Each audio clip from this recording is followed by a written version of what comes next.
नमस्कार। मेरा अगला युद्ध और बाज़ार का एपिसोड। आज एक ख़राब दिन, क्योंकि फार्मा खाली एक सेक्टर था जो थोड़ी फ्लैट थी।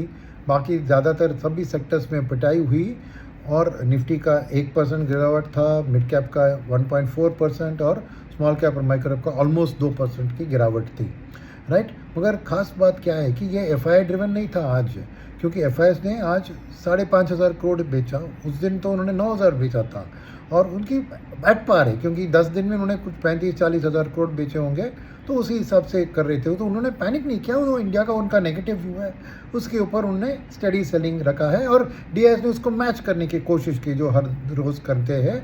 आज उन्होंने 90% मैच किया, 5,100 करोड़ खरीदा। तो मार्केट में इतनी पिटाई का कारण क्या था? वो रिटेल और एचएनआई का पैनिक था आज। कैसे पता मुझे? बिकॉज एक तो माइक्रो कैप और स्मॉल कैप की 2% ड्रॉप वर्सेस लार्ज कैप का 1% और मिड कैप का 1.5 का। सेकेंड, एडवांस डिक्लाइन रेशियो देखो तो 550 स्टॉक्स ही ऊपर थे, 2100 स्टॉक नीचे गिरे थे। तो क्लियरली आज रिटेलर्स पैनिक हुए ये पूरी खबर वगैरह सुन के। और जो कोरिया और ताइवान में जो भयंकर करेक्शन हुआ ये के कारण ये डर गए, बट इतनी डरने की ज़रूरत नहीं थी मेरे ख्याल में, क्योंकि वो एआई की करेक्शन हो रही है। एआई एक बहुत तेज़ी से बढ़ा था, उधर वापस हो रहा है। इंडिया में कहाँ पे एआई की बढ़े, वही करेक्शन होने के लिए।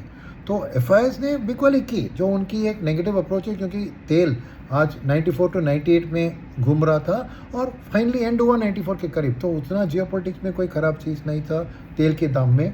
रुपए मगर उस दिन कुछ 90 बेसिस पॉइंट्स आरबीआई के अनाउंसमेंट के कारण स्ट्रेंथन हुआ। आज पूरा gains almost 80 basis points give up करके वापस 95-70 के करीब आ गया। मगर उसके अलावा कुछ बुरी खबर नहीं थी कि रिटेलर्स को इतना पैनिक करनी चाहिए था। खैर देख, उन्होंने पैनिक किया और शायद कल वापस वो अपना study accumulation long term domestic oriented stocks खरीदना उनके लिए सही होगा। आज की तरह पैनिक नहीं करने का है। और आपने मेरी बात सुनी और आपने भी आज खरीदारी की, तो थोड़ी बहुत तो अच्छा होगा। और कल मैं होप कर रहा हूँ कि वापस ये रिटेलर्स आके खरीदेंगे और इतनी ब्रॉडर मार्केट में इतनी पिटाई होने की ज़रूरत नहीं थी। और उसके अलावा जैसे मैंने कह रहा था, इंडिया के बारे में, हमारे मार्केट इकोनॉमी के बारे में कुछ आज बहुत बुरी खबर नहीं थी। ये खाली इंटरनेशनल सलफ था।